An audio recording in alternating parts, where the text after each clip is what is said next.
Hello everyone, good morning. সকালবেলা দেখো ঘুম থেকে উঠে মুখ ধোয়া হয়ে গেছে। ব্রাশ করে আমি একটু লিকার চা করে নিয়েছি, এটাই খাচ্ছি। এবার দেখো চলে এসেছি, বিছনাটা একটু এলোমেলো হয়ে আছে, ওগুলোকে আমি বিছনা সব এক জায়গায় জড়ো করলাম। তারপরে এই দিকটা টেনে ওইগুলো গুছিয়ে রাখবো। তা করার পরে আমি এসেছি বাসন মাজার জন্য। সকালে কয়েকটা বাসন ছিল বেসিনে, সেগুলোই মেজে নেব। বাসনগুলো দেখো জায়গাটা, আমি সামনেটা এলোমেলো হয়ে থাকে, ওই জায়গাটা একটু ঠিক করে সেখানটায় বাসনগুলো মেজে রাখছি।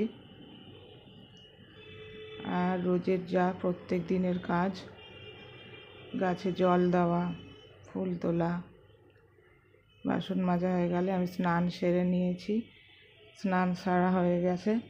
এবার আমি চলে আসলাম গাছের কাছে। কি সুন্দর দেখো কতগুলো ফুল ফুটে আছে। এই ফুলগুলো এই সাদাটা নয়নতারা, দুটো টগর গাছ, এই একটা টগর ফুটেছে। এটা দেখো নীলকণ্ঠ গাছটা জড়িয়ে জড়িয়ে কি সুন্দর উপরে উঠেছে। গাছের গোড়ায় মাটিটা কম আছে, দিতে হবে মাটি। এটা কুমড়ো গাছ, মানি প্ল্যান্ট আগেও দেখিয়েছি। এই জবা ফুলটা কি সুন্দরভাবে ফুটেছে, কালারটা এত সুন্দর, বড় পঞ্চমুখী জবা।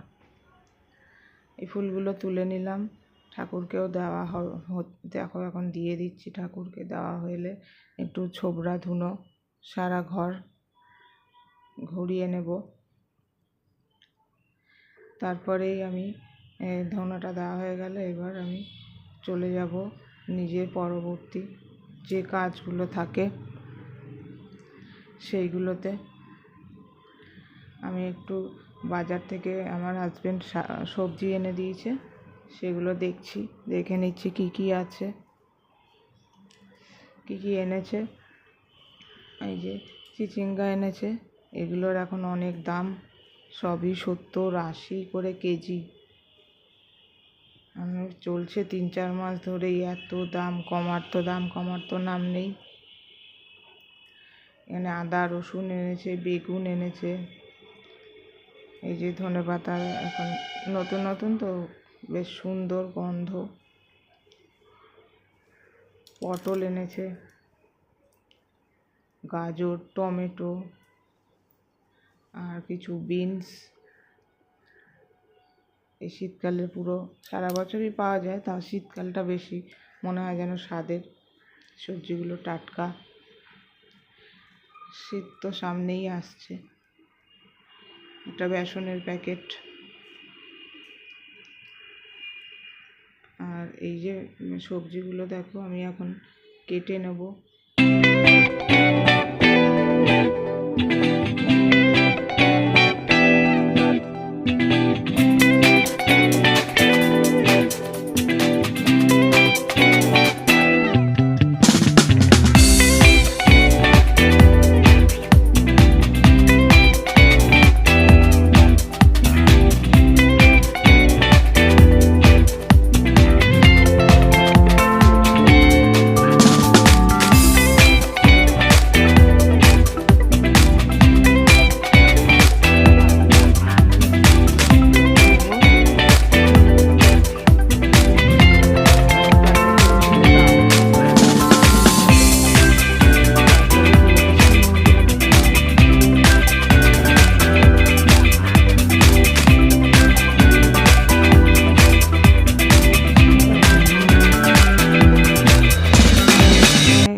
এখানে আমি চাউমিনও দিয়েছি।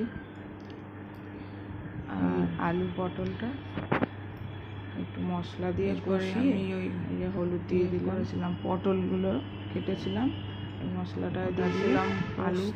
আলু দিয়ে পোস্ত, চাল মগজ মিক্সড করে বেটে দিয়েছিলাম, একটু আদা কাঁচা লঙ্কা, এটাই আজকে রান্না করেছি। এইগুলোও দিয়েছিলাম।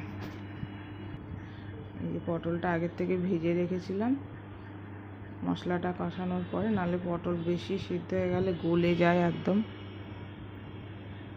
এইবার পটল আলুটা কষিয়ে নিচ্ছি। কয়েকটা পাকা পটল ছিল, পাকা পটল খেতে খুব ভালো লাগে আমার। আর ওর মধ্যে দানাগুলো বেশ বড় বড় হয়। এমনিতেও পটল ভালো খাই, কিন্তু পাকাটা বেশি ভালো লাগে।